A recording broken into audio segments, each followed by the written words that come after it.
first thing I'm going to do is I'm going to just ask you to say your name and then just tell us what your film is and a little bit about your film. Okay, cool. So my name is Rob Ayling, and I'm the writer and director of the fan film Living in Crime Alley, which is a Batman fan film, and it tells the story of a struggling single father trying to bring up their child who is a massive fan of The Dark Knight in one of the roughest parts of Gotham known as Park Row, also known as Crime Alley. And that's pretty much it, really. Well, you being based out of the UK, I'm really curious to figure out why you chose Batman as a fan film to do. I mean, I have always been a fan of the character. So like, as you know, I'd say probably as young as 5 when I first discovered the character, like the animated TV series, the comics, the 60s TV show, and of course the films. And so I've always had this admiration and attachment to the character because, I mean, he's, you know, such a believable human being to use essentially his grief and turn it into his greatest weapon. You know, he witnesses his parents murder in front of his eyes, but rather than you know, sticking into one corner and letting it control him and burden him for most of his life, what he actually does is uses that grief and turns it into something positive and actually helps others in a similar situation. I feel that incredibly uplifting. And to go on a slightly personal trail, I lost my father around the time I discovered the character. So it was almost like discovering a new father figure almost in that character. I saw elements of Bruce Wayne Batman in myself, and you know, it's almost like a new father figure that I gained along through just reading his adventures. And so yeah, that's pretty much the reason why I wanted to do a Batman fan film. It's a celebration really of my admiration and love for that world. Well, one of the big aspects I loved about your film is that Batman himself is not one of the main characters. Mm-hmm. It is what he stands for. Yes. That hooks the entire film. It has to do with, you know, his aspect of crime, and that has to deal with the main father figure and all that type of thing, which I thought was really interesting and different from a lot of the other fan films I've seen so far. That was definitely intentional because, well, for one thing, for me, the scariest thing about Batman is when you don't see him. When you hear about his presence, you hear about this mythical creature in the sky, you know, taking down criminals. You know, is he a myth or is it legend? You know, and the character of the father is very much in relation to myself at the time when I wrote the screenplay back in 2017. I had been made redundant from my job, and I was struggling to find money and get money together and to stay creative, which is really important for us as creatives. When you're not in a position where to earn money, you know, what can we do besides? And to me, it had to be keep creative. So I wrote this script, and eventually, you know, one evening I just realized, well, what would happen if Batman was to be interacting with this character in this situation? But what would you do as not only as an individual trying to survive yourself, but if you had to bring up a child in an environment like that as well?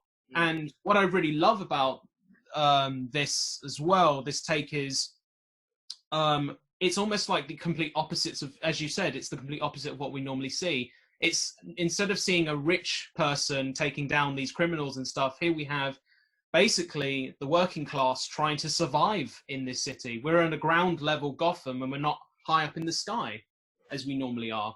And you know, that is the reality of the situation for, sadly, a lot of us in this world, is that we are struggling to, you know, find the next bit of money for rent, or trying to just, you know, create hope for a future generation, which, you know, and even sadly now in this time of the pandemic, it still continues to go on to create that sense of hope and inspiration, and also to financially survive.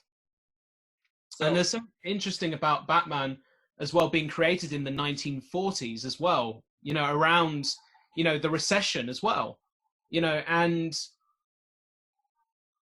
again, I feel like that's been kind of an underlying theme throughout Batman stories is that if you have enough money, you'll be able to actually help others. Whereas actually, I think that's the wrong message it is conveying. It's almost if you have hope and you have the right side of good in you to help others with or without money, then that's an important factor.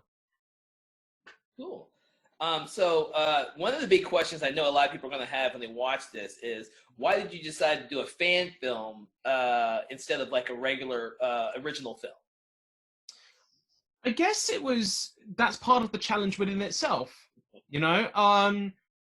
because, one reason was ultimately because it just felt right at the time. There's two separate answers there. There's one which is just what I've just answered, but the second one is I've kind of got something else in the pipeline. So in many ways, what I've got an idea already, which I would like to showcase at some point once it's fully fleshed out and ready. But the other flip side of it is, if I can take another character and actually create something unique and bring something fresh and actually do something that hasn't been done before to this character, and ultimately give it back for free to the audience, that's the biggest respect you can give to an audience, is actually creating something which hopefully they will like. Not everyone will like, of course, because it's subjective. But, I think even with things like Amazon and Netflix now, it's not free, obviously, but you are seeing a lot more bigger productions that are going onto a platform, which is $7.99 in the UK for Netflix or $7.99 for Amazon Prime. That's relatively cheap if you think about it. It's cheaper than a cinema ticket. So, yeah. And again, it was to create a fan film or to create a Batman film was the key thing for me, to celebrate this iconic character's existence for 80 years. So.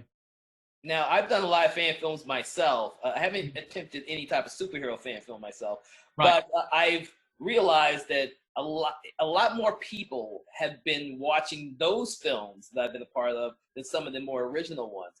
Right. What has been the reaction to your fan film? If I'm completely honest, just very overwhelming. So on the one hand, you'll get the odd people here and there saying, but my Batman wouldn't do this. And that's totally fine. We've had many Batmen in our time.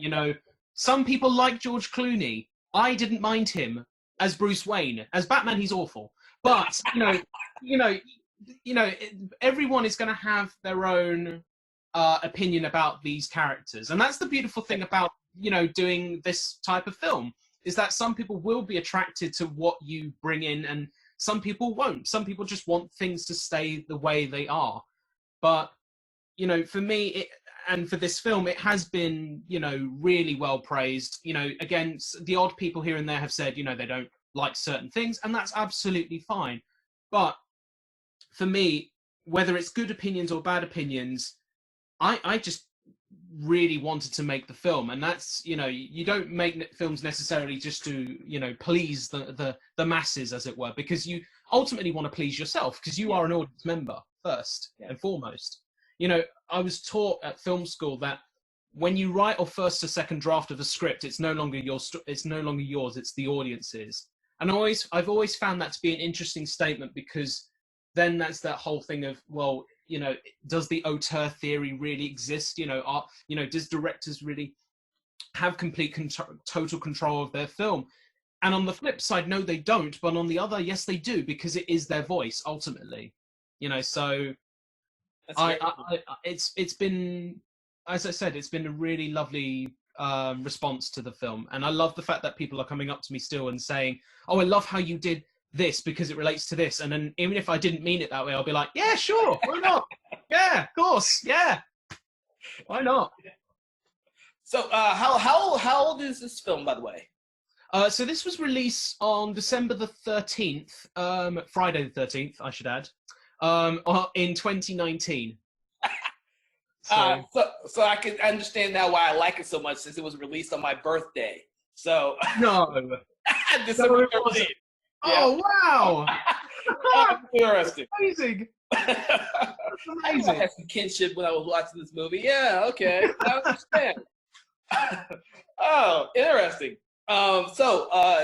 This being said, is this your first fan film, or have you done anything else other than this? This is my first fan film, but I Okay. have directed films before. I think this would technically be my fourth Okay. film. Yeah, fourth, I think. Yeah. It shows this one looks very dark and gritty, yet the story is what keeps it light because one of your main characters is a child. And a lot of it's from his perspective, which I thought was really, really well done, by the way. Thank you. Yeah, I mean that's down to Bella, because this is her first time being in any film Oh. whatsoever. So for a first time, she's a star in the making, in my opinion. Okay. She's an absolute, this is the one thing that I will say, like, she has the remarkable ability to listen as an actor, because they say acting is reacting and listening is key with any performance. And she nails it already. And she was 10 or 11, I think, when we filmed, and she's now 12 years old. And, she's going to go, if she's acting like the way she is now, she's going to go far. And I can't wait to see that journey. Wow. Good luck to her on that, because yes, I really enjoyed her performance in the film. Well, everyone's performance in the film. I really like the way you made Batman look too, because I've actually seen several Batman films, and I hate to say this about the other ones I've seen, but yours looks much better than some of the other ones I've seen. One of the reasons why I wanted to screen fan films this year is because I've seen so many of them, but I don't see them screened at a lot of festivals I've been to, which is really sad in my opinion. Yeah, I think that the problem is the whole legality thing. Most people are just deterred from the notion of, so they've made it, but they don't technically have the permission. But actually, the way it works is, as long as you write it down on every single piece of document that it's a non-profit piece of work, then that's absolutely fine. Yeah, that's the way you get around it. But yeah, you're absolutely right. But that's the beautiful thing about fan films, and I like to, even though they are listed as fan films, I still see them as films. What I would love one day is if this would be an ultimate dream of mine, if DC were to come across this film and they said, do you know what, we would love this to be canon, but instead it would be a DC Black Label film. Because you know how they do Black Label comics right now, where it's multiverses and, successful films like, Wonder Woman, and then you go from Wonder Woman, Shazam, Aquaman, and then you go to Joaquin Phoenix and Joker, an Elseworld, multiverse story. Yeah. I think that opens the scape now for DC to think outside the box and go, well, there are millions of filmmakers out there who may want an opportunity to have their say and have their voice. And, why not open up the structure, the barrier that way, I think.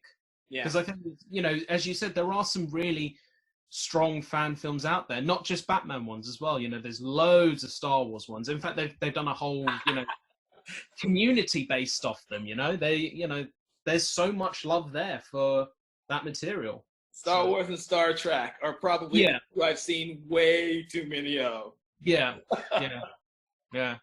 What challenges do you have while making this film? I think the ultimate challenge was the making Batman the most believable thing, because anytime he's in the film, the budget goes up. Ultimately, and as you know, we've used him very sparingly, so we had to work our way around of how do we actually present Batman in the city where he's not always there, he's not always present, but that's why, you have obviously the little girl dressed in a homemade Batman costume. First of all, you have the bat signal, and then I owe a big, thank you to the German expressionist cinema and also silent movie cinema for Nosferatu, because the first time, as you know, we introduced Batman is through shadow. We see the shadow of the bat on the floor, and that for me is classic Nosferatu shadow play. And but then when he's eventually on screen, all I was hoping was that when, the team from Hero Forge Studios who made the suit, and Tiger effects studios who made the cowl, you know, all I was hoping for within that moment was, please, audience, just love what you see and just believe in what you see, because ultimately this character is based on fear. And that's what I wanted to bring back to the audience and to the characters on screen. So how do you do that? You up the theatricality up to 11. So, you know, you bring in the smoke, you bring in the gadgets, you bring in, you know, and, you know, there's some lovely Easter eggs and nods to the you know, Tim Burton Batman cinematography, where you've got the wings go up. And of course the suit is, you know, in reference to classic comic animated TV series look. And, you know, I'm trying to please the audience, but try and give them something they haven't seen. And, you know, you're trying to do those separate, all these things at the same time, but also trying to make sure that they believe in what they see. But also for the actors, because if the actors don't believe in what they see, then their performance is going to be wooden. But thank God I managed to get a fantastic team together to help bring my Gotham to life. And yeah, and I will be, you know, forever thankful for that. How long did it take to shoot the whole movie? If you can believe it, a day and a half. Oh my God, really? That's it? A day and a half. I'm a little shocked by that. Wow. Yeah. How long did it take you to edit it then? Oh, good question. I think it took us about a week and a bit, like in terms of getting a cut together, and, you know, because the script was very concise. It was a very tight script. We knew what we wanted, and there was only certain sequences that changed. So this will make sense to people who've seen the film, but the scene in the shop, the chopping, the jump cut editing backwards and forwards between there and the apartment was something different that we discovered through the editing.